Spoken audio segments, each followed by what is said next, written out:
4 na araw pa bago ang pagtatag World Tour finale ng SB19 sa Araneta Coliseum o The Big Dome ngayong Mayo 18 hanggang 19. Todo-todo na at siksik liglig at umaapaw ang excitement ng mga SB19 fans so 18 dahil ng mga magiging special guests ng Mahalima sa nasabing konsyerto. Pabatid ng official social media platforms ng Mahalima pasado alas 8 kagabi, kanilang kinumpirma na makakasali ang maestro, kompositor at punong hurado ng tawag ng tanghalan na si Louie Ocampo.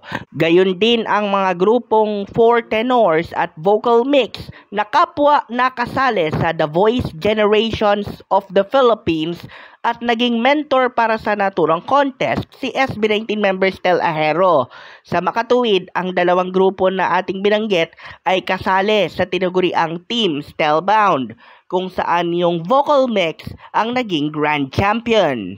Kapwa nagpaabot ng kanilang mga hiwalay na statement ang vocal mix at 4 tenors at ayon sa kanilang mga social media pages ay malaking karangalan para sa kanila na mapabilang bilang mga guest artist at mas lalo pang magpapaganda sa magiging pagtatanghal ng finale ng pagtatag World Tour ng Mahalima na halos tumagal ng 11 buwan.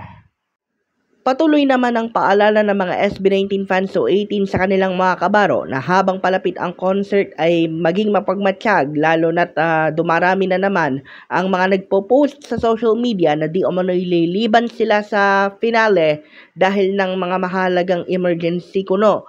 Pero kapag nagsimula na ang transaksyon at kakagat na yung biktima, ay ang polisiya ay payment first bago kayo magkakitaan.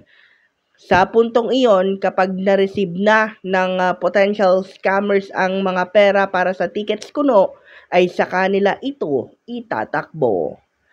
Para sa Mabuhay Radio News na walang takot at walang pinapaboran nito, ang Senbat sa Patrol No. 2, Stephen Saraspe Perez.